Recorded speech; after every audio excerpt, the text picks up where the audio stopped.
Tere tulemast Valka! Me täna tahame teille tutvustada meie kollast maja, millele me saime Norra fondist toetuse. Me nüüd seisame selle maja ees. Ta on osaliselt vana nõukogudeaegse viimistlusega, osaliselt ilusate laste maalingutega.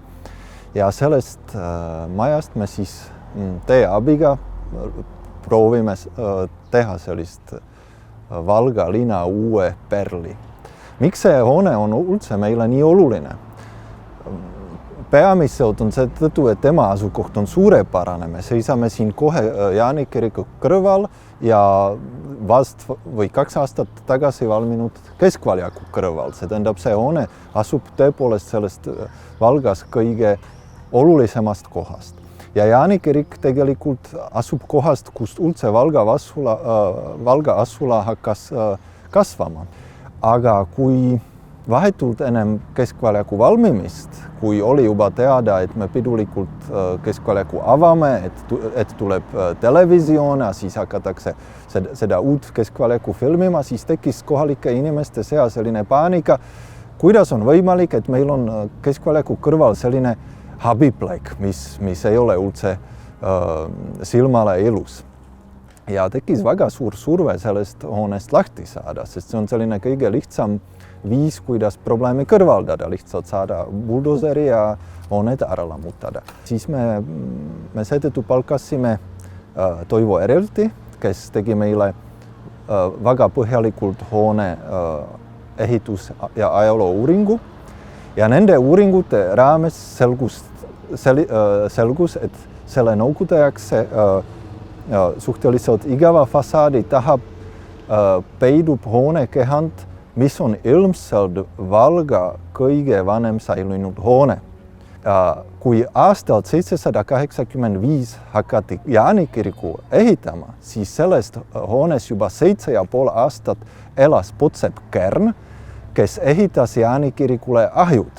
Ja nüüd me võiksime hoone ümber natuke jalutada, et vaadata, mis hoone see siis on. Hoone kuju, mida me hetkel näeme, ei ole see algne hoone kuju. Alguses oli hoone natuke lühem ja see oli tüüpiline vana Balti stiilis elamu ehk poolkelp katus, mantelkorsten keskel, sümmeetriline fassaad, kus oli portaal keskel ja mõlemalt poolt oli siis ilmselt vaiksed ruudulised aknad. Nüüd me oleme Riia tänaval, see oli 19. sajandil lõpul ja 20. sajandil üks olulisematest Valga tänavatest ja seetõttu see pood, mis oli sellest põhjasaalist, avas ka oma aknad sellele tänavale. Need aknad on siin nüüd peidetud selle nõukogudeaegse viimistluse taha, aga seespoolt me neid näeme. Kõnnime edasi. Nüüd me vaatame hoone tagantpool. Siin oli alati hoov, hetkel on siin Valga Keskväljak. Selles kohas, kus me asume piki Riia tänava oli juurdeehitus, mis osaliselt lagunes umbes 20 aastat tagasi ja osaliselt me selle lammutasime siis 2,5 aastat tagasi või peaaegu 3 aastat tagasi, kui me avasime Keskväljaku. Ja nüüd me siis seisame Keskväljakul ja siin vanasti oli sama pool kelp ja aken, mis andis põõningule valgustus, mis on siis kadunud umbes 100 aastat tagasi. Me nüüd astume niinimetatud põhjasaali. Siin on oluline vaadata alla, sest siin on ilmselt Jaani kirikust pärinevad trepiastmed, sest need oli umbes 100 aastat tagasi asendatud betonastmetega, ilmselt need vanad graniitastmed sattusid siia selle hoone ette. Ja tulge siis edasi. See on siis see põhjasaal, kus oli üks nendest 2 poodidest ja siin on mitu asja, mida võiks mainida. Üks on need aknad, mida me siis Riia tänavale paiknevad aknad, mida me väljaspoolt ei näinud, aga siin nad ilusti avanevad. Teine väga huvitav säilinud element on vahelae laudis.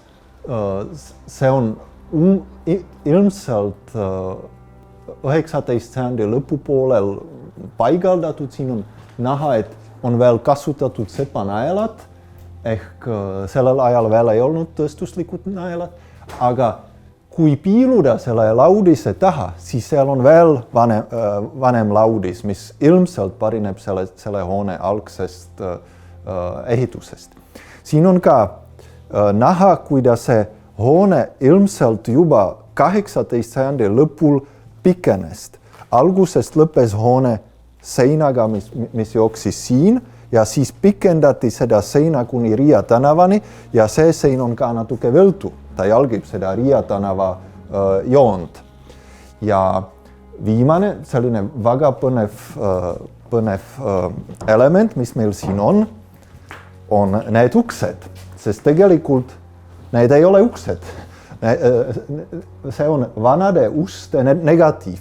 Need uksed olid teiselt poolt krohvitud paksu krohviga, puidus uks kadus või lagunes, aga me näeme selle krohvi peal, kuidas see uks varasemalt nägi välja. Aga see uks on ainukene koht, mis ühendab seda põhjasaali lõunasaalist. Aga nüüd me võiksime minna vaatama sinna lõunasaali. Aga nüüd me läheme siis lõunasaali. Tulge edasi. Siin kõige põnevam element on see kividest sein. See on ilmselt osa sellest algsest mantelkorstnast. Kui minna natuke lähemale, siis siin on näha selle mantelkorstna vundamenti osaliselt ja siin on natuke aimatavad need mantelkorstna, need suud. Ja loomulikult on kõik tahmane, sest siin tehti süüa ja köeti maja. Lõunasaalis me näeme ka nende uste piirdel istud, mida me nägime negatiivina siis põhjasaalist, aga siin võiks ka natuke rääkida fundamentidest, nagu siin näha, me avasime neid vanu vundamente. Sealt selgusid kaks asjad.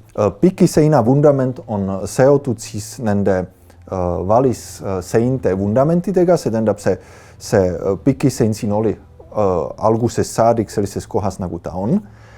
Aga nende need fundamentid on suurtes maakividest, mis omavahel ei ole seotud ja tundub, et vähemalt osa nendest fundamentidest on veel vanemad kui see 18. sajandi lõpp, millest me varem rääkisime. On väga tõenäoline, et selles kohas asus hoone ka Põhjasõja eelsel ajal. Kui siin vaadata seda suur aken, siis see ilmselt päris algusest oli selle vana Balti tüüpi elamu sisepaas, pea sisepaast ja siit mindi otse kööki.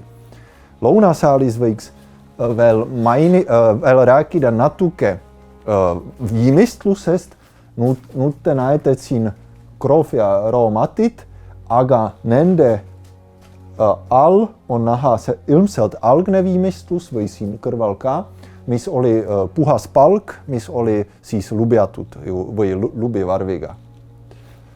Aga lähme nüüd põõningule. Ettevaatlus, siin on kitsas.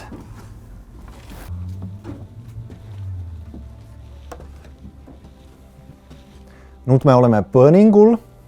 Siin on väga paks kultuurikiht, aga me siin ka näeme katusekonstruktsiooni. Katusekonstruktsioon on väga tõenäoliselt algne. Miks me seda saame väita, on kaks põhjust.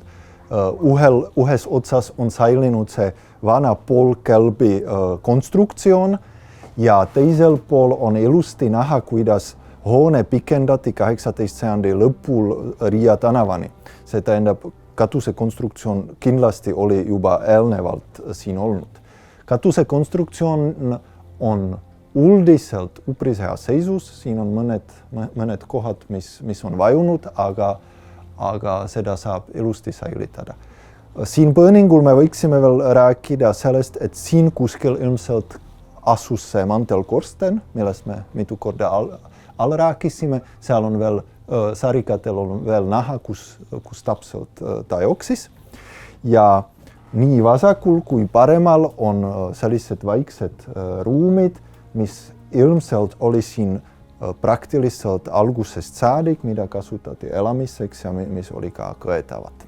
Siin te näete uue pizzakioski, mis tekkis Valga keskväljakule aasta tagasi. Me oleme selle üle väga rõõmsad, sest keskväljak on ilus, inimestele ta väga meeldib, aga kohalikud kurdavad, et keskväljakul ei ole teenuseid ja pizzakiosk on esimene teenus, mis siia tekkis ja meil on tõepoolest selline kokkulepe, et nii kaua kui hoone ei ole veel kasutuskõlblik, siis siin hoone kõrval on kiosk, mis harjutab inimesi selles kohas käia, aga kui me teeme hoone korda, siis üks esimestest rentnikest on kindlasti pizzakiosk.